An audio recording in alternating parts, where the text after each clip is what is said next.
Chapter 13. The 100 Days. Monsieur Noirtier was a true prophet, and things progressed rapidly, as he had predicted. Everyone knows the history of the famous return from Elba, a return which was unprecedented in the past, and will probably remain without a counterpart in the future. Louis XVIII made but a faint attempt to parry this unexpected blow. The monarchy he had scarcely reconstructed tottered on its precarious foundation, and at a sign from the emperor, the incongruous structure of ancient prejudices and new ideas fell to the ground. Villefort, therefore, gained nothing save the king's gratitude, which was rather likely to injure him at the present time, and the cross of the Legion of Honor, which he had the prudence not to wear, although Monsieur de Blacas had duly forwarded the brevet. Napoleon would, doubtless, have deprived Villefort of his office had it not been for Noirtier, who was all-powerful at court, and thus the Girondin of '93 and the Senator of 1806 protected him, who so lately had been his protector. All Villefort's influence barely enabled him to stifle the secret Dantès had so nearly divulged. The king's procureur alone was deprived of his office, being suspected of royalism. However, scarcely was the imperial power established. That is, scarcely had the emperor re-entered the Tuileries and begun to issue orders from the closet into which we have introduced our readers. He found on the table there Louis XVIII's half-filled snuff-box. Scarcely had this occurred when Marseille began, in spite of the authorities, to rekindle the flames of civil war, always smouldering in the south, and it required but little to excite the populace to acts of far greater violence than the shouts and insults with which they assailed the royalists whenever they ventured abroad. Owing to this change, the worthy shipowner became at that moment, we will not say all-powerful, because Morrel was a prudent and rather a timid man, so much so that many of the most zealous partisans of Bonaparte accused him of moderation, but sufficiently influential to make a demand in favor of Dantès. Villefort retained his place, but his marriage was put off until a more favorable opportunity. If the emperor remained on the throne, Gerard required a different alliance to aid his career. If Louis XVIII returned, the influence of Monsieur de Saint-Méran, like his own, could be vastly increased, and the marriage be still more suitable. The deputy procureur was, therefore, the first magistrate of Marseille, when one morning his door opened and Monsieur Morrel was announced. Anyone else would have hastened to receive him, but Villefort was a man of ability, and he knew this would be a sign of weakness. He made Morrel wait in the antechamber, although he had no one with him, for the simple reason that the king's procureur always makes everyone wait, and after passing a quarter of an hour in reading the papers, he ordered Monsieur Morrel to be admitted. Morrel expected Villefort would be dejected. He found him as he had found him 6 weeks before, calm, firm, and full of that glacial politeness, that most insurmountable barrier which separates the well-bred from the vulgar man. He had entered Villefort's office, expecting that the magistrate would tremble at the sight of him. On the contrary, he felt a cold shudder all over him when he saw Villefort sitting there with his elbow on his desk and his head leaning on his hand. He stopped at the door. Villefort gazed at him as if he had some difficulty in recognizing him. Then, after a brief interval, during which the honest shipowner turned his hat in his hands. "Monsieur Morrel, I believe?" said Villefort. "Yes, sir." "Come nearer," said the magistrate, with a patronizing wave of the hand, "and tell me to what circumstance I owe the honor of this visit." "Do you not guess, monsieur?" asked Morrel. "Not in the least, but if I can serve you in any way, I shall be delighted." "Everything depends on you." "Explain yourself, pray."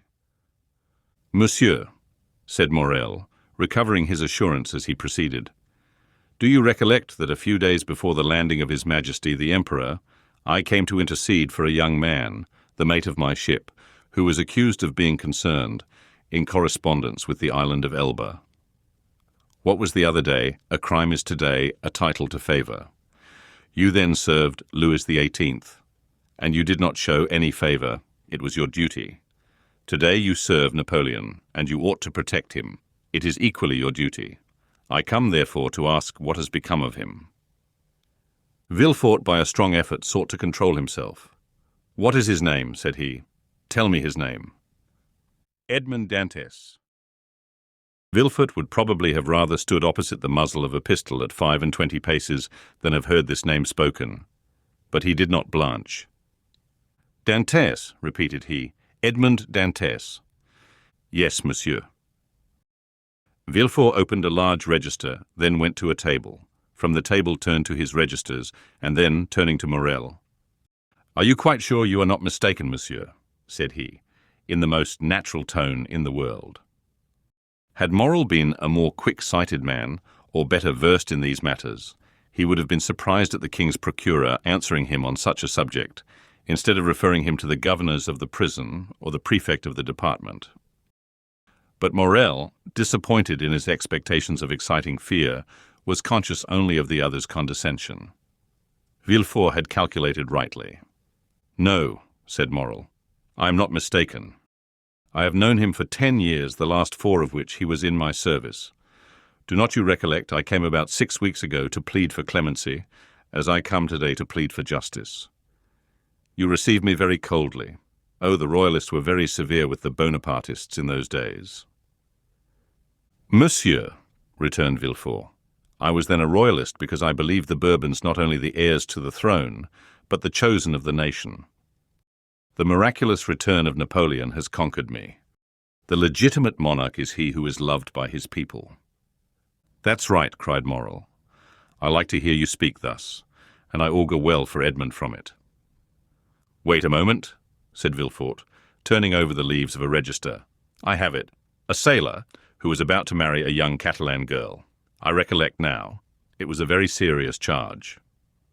"How so?" "You know that when he left here he was taken to the Palais de Justice." "Well?" "I made my report to the authorities at Paris, and a week after he was carried off." "Carried off," said Morrel. "What can they have done with him?" "Oh, he has been taken to Fenestrelles, to Pignerol, or to the Sainte Marguerite Islands. Some fine morning he will return to take command of your vessel. Come when he will, it shall be kept for him. But how is it he is not already returned? It seems to me the first care of government should be to set at liberty those who have suffered for their adherence to it." "Do not be too hasty, Monsieur Morrel," replied Villefort. "The order of imprisonment came from high authority, and the order for his liberation must proceed from the same source. And as Napoleon has scarcely been reinstated a fortnight, the letters have not yet been forwarded." "But," said Morrel, "is there no way of expediting all these formalities, of releasing him from arrest?" "There has been no arrest." "How?" "It is sometimes essential to government to cause a man's disappearance without leaving any traces, so that no written forms or documents may defeat their wishes. It might be so under the Bourbons, but at present—" "It has always been so, my dear Morrel, since the reign of Louis XIV. The Emperor is more strict in prison discipline than even Louis himself, and the number of prisoners whose names are not on the register is incalculable. Had Morrel even any suspicions, so much kindness would have dispelled them." "Well, Monsieur de Villefort, how would you advise me to act?" asked he. "Petition the minister." "Oh, I know what that is. The minister receives 200 petitions every day and does not read 3. "That is true. But he will read a petition countersigned and presented by me." "And will you undertake to deliver it?" "With the greatest pleasure. Dantès was then guilty, and now he is innocent, and it is as much my duty to free him as it was to condemn him." Villefort thus forestalled any danger of an inquiry, which, however improbable it might be, if it did take place, would leave him defenceless. "But how shall I address the minister?" "Sit down there," said Villefort, giving up his place to Morrel, "and write what I dictate." "Will you be so good?" "Certainly. But lose no time. We have lost too much already." "That is true. Only think what the poor fellow may even now be suffering." Villefort shuddered at the suggestion, but he had gone too far to draw back. Dantès must be crushed to gratify Villefort's ambition. Villefort dictated a petition in which, from an excellent intention no doubt, Dantès' patriotic services were exaggerated, and he was made out one of the most active agents of Napoleon's return. It was evident that at the sight of this document the minister would instantly release him. The petition finished, Villefort read it aloud. "That will do," said he. "Leave the rest to me." "Will the petition go soon?" "Today." "Countersigned by you?" "The best thing I can do will be to certify the truth of the contents of your petition." And, sitting down, Villefort wrote the certificate at the bottom. "What more is to be done?" "I will do whatever is necessary." This assurance delighted Morrel, who took leave of Villefort and hastened to announce to old Dantès that he would soon see his son. As for Villefort, instead of sending to Paris, he carefully preserved the petition that so fearfully compromised Dantès, in the hopes of an event that seemed not unlikely, that is, a second restoration.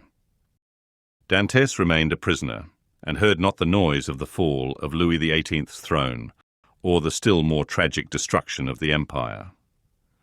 Twice during the 100 Days had Morrel renewed his demand, and twice had Villefort soothed him with promises. At last there was Waterloo, and Morrel came no more. He had done all that was in his power, and any fresh attempt would only compromise himself uselessly.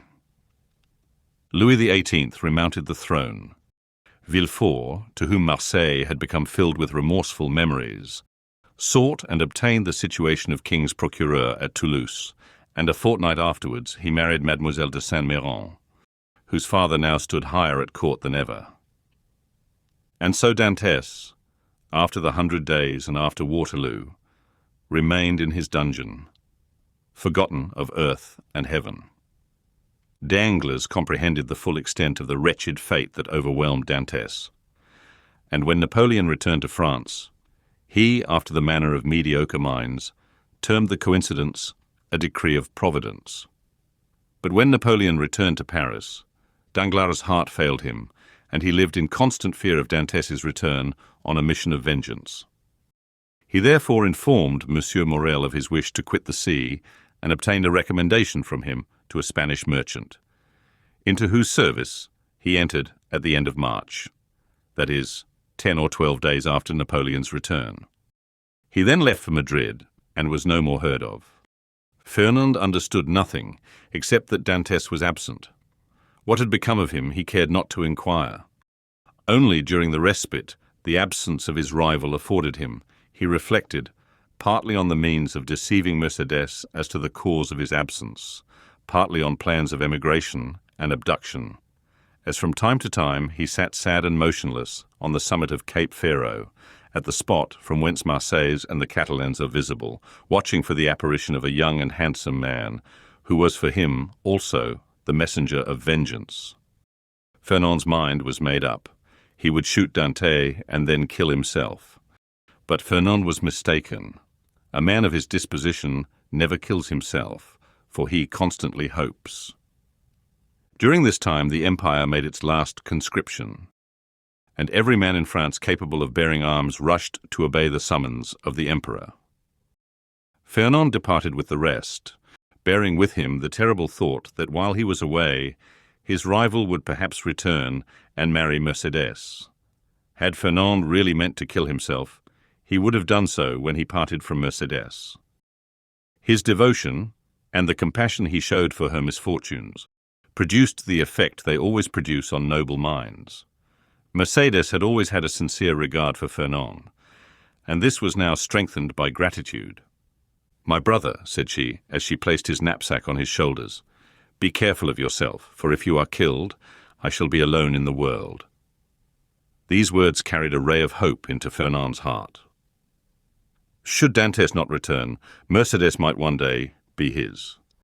Mercédès was left alone, face to face with the vast plain that had never seemed so barren, and the sea that had never seemed so vast. Bathed in tears, she wandered about the Catalan village. Sometimes she stood mute and motionless as a statue, looking towards Marseille, at other times gazing on the sea, and debating as to whether it were not better to cast herself into the abyss of the ocean, and thus end her woes. It was not want of courage that prevented her putting this resolution into execution, but her religious feelings came to her aid and saved her. Caderousse was, like Fernand, enrolled in the army, but being married and 8 years older, He was merely sent to the frontier. Old Dantes, who was only sustained by hope, lost all hope at Napoleon's downfall. 5 months after he had been separated from his son, and almost at the hour of his arrest, he breathed his last in Mercédès' arms. Monsieur Morrel paid the expenses of his funeral and a few small debts the poor old man had contracted. There was more than benevolence in this action, there was courage. The South was aflame, and to assist even on his deathbed, the father of so dangerous a Bonapartist as Dantes was stigmatized as a crime,